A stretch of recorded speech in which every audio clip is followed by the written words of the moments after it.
Lionel Andres Messi is one of the most discussed athletes in human history. For more than 15 years, he inspired millions of fans around the world with his immense talent, hard work, and character. His footballing genius mesmerized and touched plenty of hearts, leaving behind him a legacy that will be talked about for decades into the future. Most of us are already familiar with his playstyle, goals, skills, celebrations, accolades. You know, he's a very talented and successful man. However, what some people don't realize is that success doesn't sprout from nothing. Messi's genius is not a coincidence.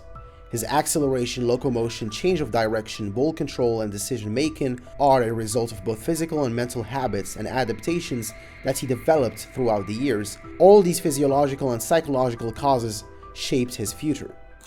Hard times make strong men. Lionel Andres Messi was born in 1987, Rosario, Argentina, the country that gave us legends of the highest football caliber: Di Stefano, Kempes, Batistuta, and of course Maradona. It's no surprise that he grew up in a household passionate about football and quickly learned and improved his skills with the guidance of his older brothers and father. During that time, Argentina was going through an economic crisis due to high unpaid debts leading to hyperinflation. Inflation reached record highs of 5,000 more than the normal range. This made Messi's middle-class family struggle to reach ends meet, like millions of other Argentines. So a high-stress environment, a struggling family, add to these two a failing, frail body due to human growth hormone deficiency, which made the economic situation worse, with medical bills reaching $1,300 a month. These are all essential factors that led Lionel to experience hardship. Adversity, pain, suffering can be very important for turning boys into men. Unlike modern times where most kids go through a soul-crushing school system where they are turned into lost, docile men, in most of human history, male kids had a much different type of upbringing, which toughened them up and taught them how to become more capable and reliable, installing the right mindset to tackle future trials in adulthood. Basically, Leo went through his own kind of male rites of passage, like how the majority of Spartan kids go through a rigorous education and training program called Decoded to transform them into capable, virtuous, strong soldiers. To sum it up, imagine having growth hormone deficiency in a struggling family, being rejected by multiple clubs for not wanting to spend money on his condition, then having to leave his home country, traveling to the other side of the Atlantic, not sure if that club will accept you or not, injecting human growth hormone needles into his knees by himself, being injury prone for his whole childhood, even experiencing 2 serious injuries in his first year with Barcelona, without forgetting about how he had to be separated from his mother and siblings since his teens to continue playing in La Masia. If Messi hadn't gone through all these challenges from a young age, he would have never turned out to be as good as he currently is.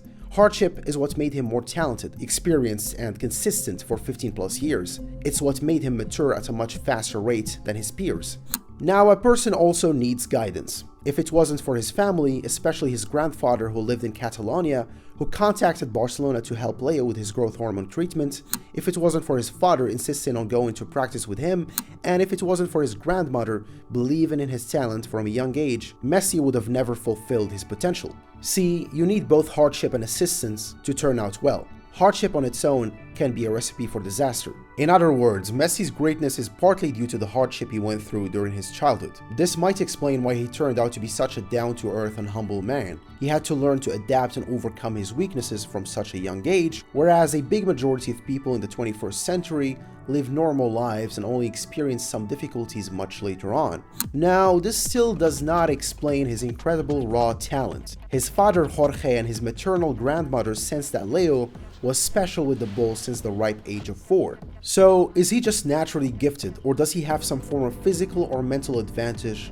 over his peers? Well, I have a theory, a very interesting one. Because of Messi's shyness, timid behavior, and sometimes weird antics, people assume that he might have some form of autism. You know, he's on the spectrum. He has Asperger's. It's rumored that he was diagnosed with it at the age of 9, but there are no papers to prove it. I'm pretty sure you've seen all those funny video clips of Messi behaving awkwardly in what some people would consider normal social interactions, like how sometimes he'd be looking to the distance just pondering his life. It's been well documented that as a child, he was very much a mute, had difficulties in social situations, interacting with others and so on, that even his entourage nicknamed him by El Pequeño Mudito, or the Little Mute. The former Brazilian international Romario claimed that Messi suffered from the syndrome, although in his case, the consequences were positive. It's a mild form of autism, said Romario, which allows to focus and concentrate better than others. What Romario was talking about is a certain type of high-functioning autism, or Asperger's, where the person exhibits no intellectual disability but may experience difficulties communicating, understanding social and emotional cues. But Diego Schwartzstein, the doctor who treated Messi's growth hormone deficiency in Rosario, refuted Romario's claims. Leo was never diagnosed with Asperger's or any other form of autism. This is really silly. The only issue with the Messi Asperger's diagnosis is that most people with high-functioning autism are bad at team sports. Well, that's what I read on the internet, because they can't properly communicate with others and read social cues. However, I still think that Messi is an exception, and I will explain why in the following minutes. Usually people with Asperger's have above average intelligence. They can have good motor skills, making them able to control their muscles and movements with great precision. They often have a great deal of focus and concentration. They are able to block out distractions and focus solely on the task at hand. They also have a great deal of stamina and endurance. It keeps them going even when they are tired or in pain. And finally, they are also willing to work hard to achieve their goals. The latest research on autism showcases that it might be caused by a hormonal imbalance, mainly due to high prenatal levels of estrogen. This also aligns with Messi's weird-looking ears. Big, unusual, or protruding ears are also a sign of a hormonal imbalance either prenatally or during childhood. Interesting.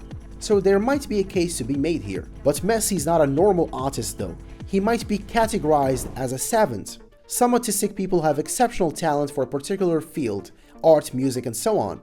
They have what we call savant syndrome. 50% of savants are autistic, and they are a very rare breed. Take for example Rex Lewis Clack. Born blind with serious cognitive disabilities as a child with severe symptoms of autism, at age 2 his father gifted him with a piano keyboard. Lewis taught himself to play the piano and would play until he dropped from exhaustion. When he began formal lessons at age 5, his teacher noticed his remarkable gifts. Lewis Clack has perfect pitch, a phenomenon that occurs in about 1 in 1,000 people. He can identify musical notes immediately, even when he hears it completely out of context. Although he cannot see and cannot read music, he only needs to hear most songs once to play them back perfectly.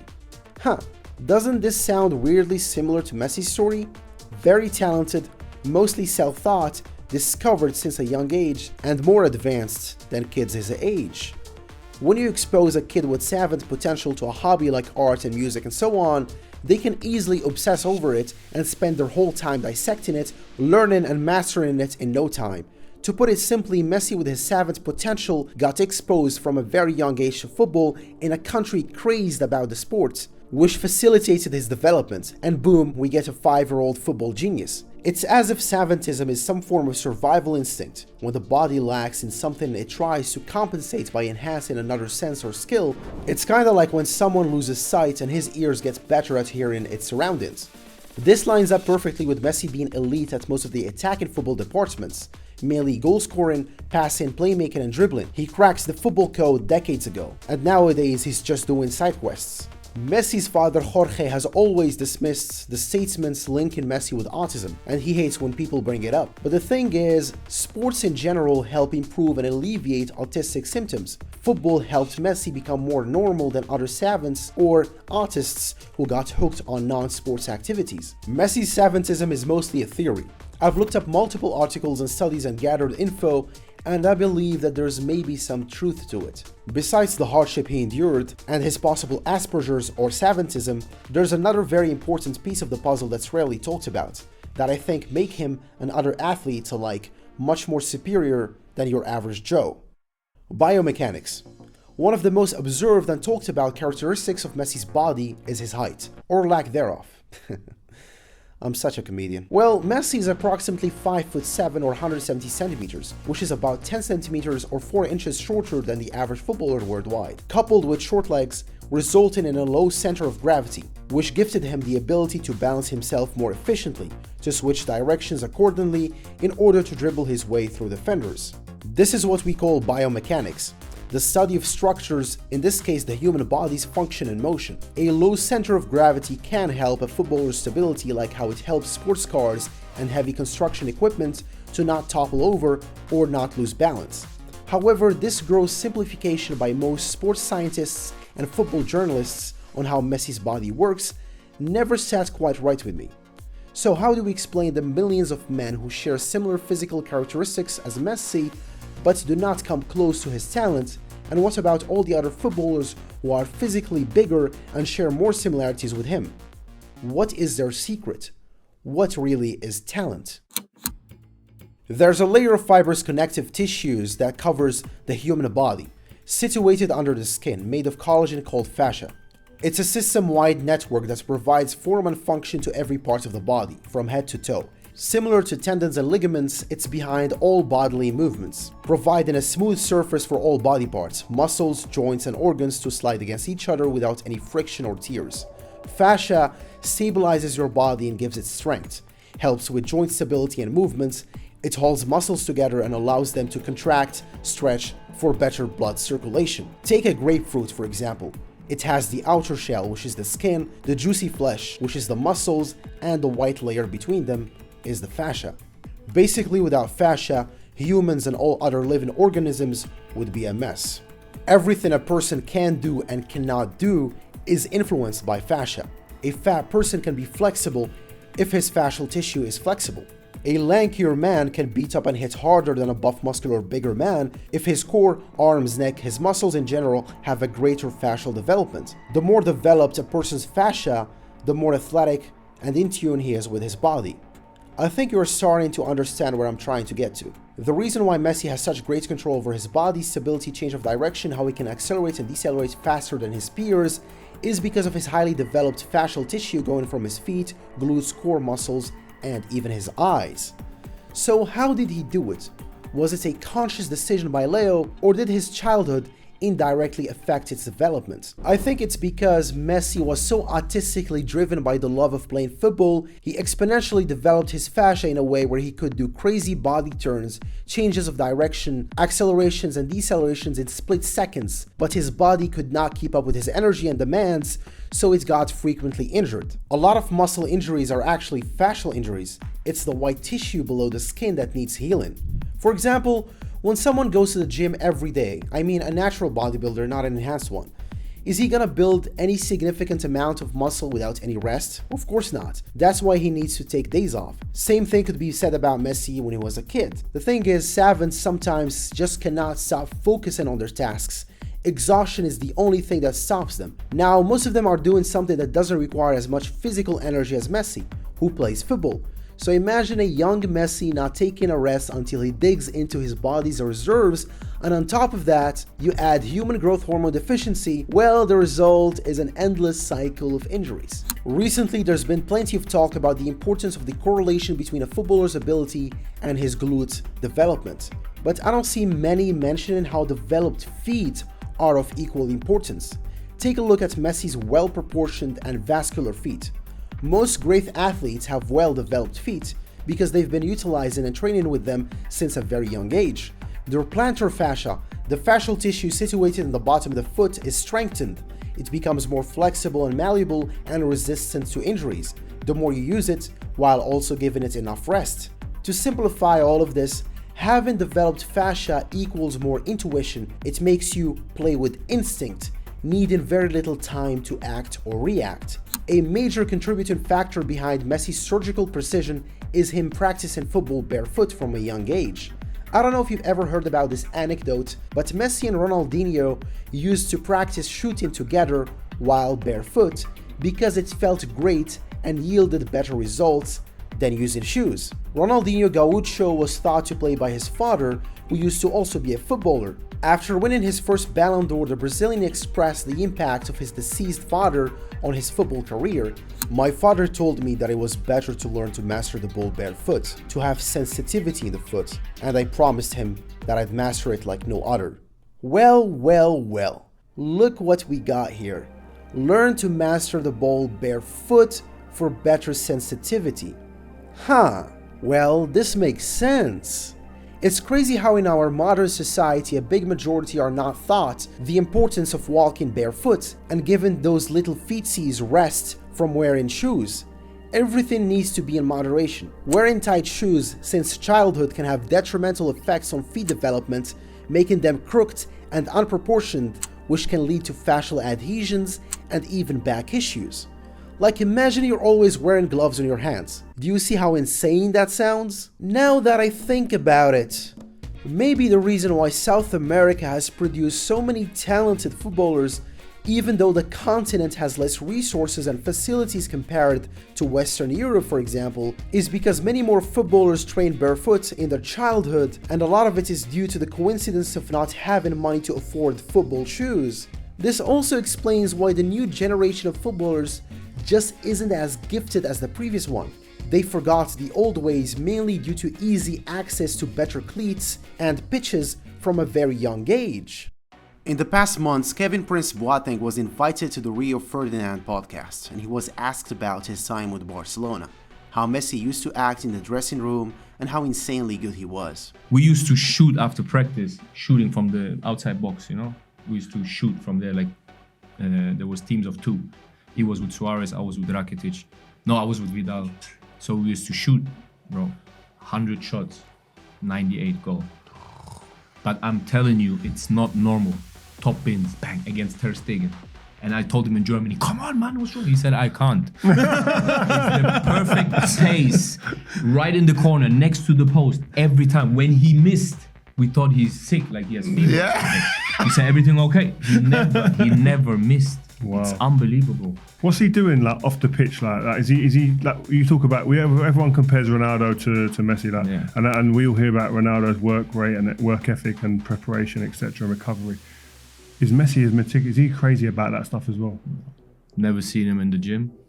Comes in, gets a massage maybe, and plays basketball. Messi doesn't really need to train hard every week in his 30s. You know why? Because he trained harder as a kid and teenager. He's already done it in the past, gaining much needed experience and slowly learning how to understand his body's limits till he got grasp of it in his early 20s. He doesn't need to go to the gym because the gym doesn't really make him a better footballer. Want to get better at swimming? Well, you swim. Better at chess? You play chess. Better at coding? You code. Better at football? Well, you get my point.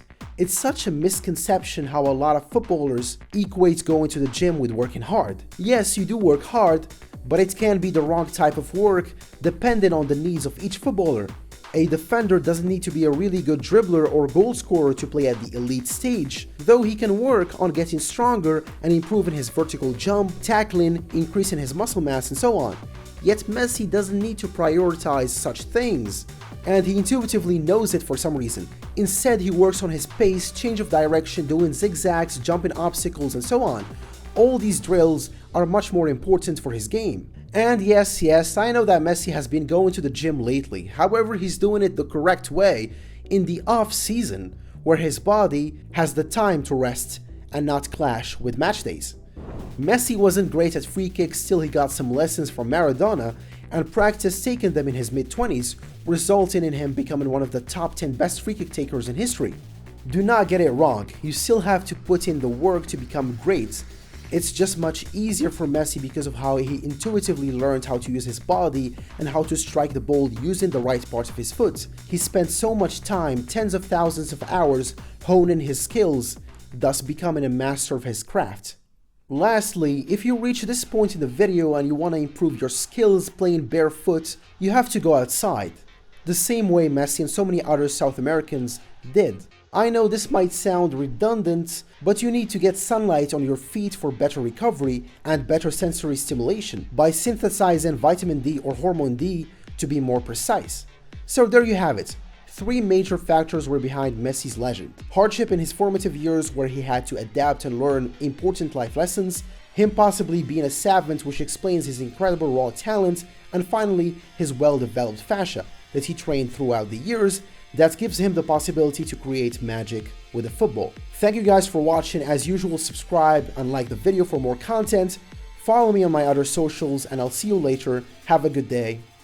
Goodbye.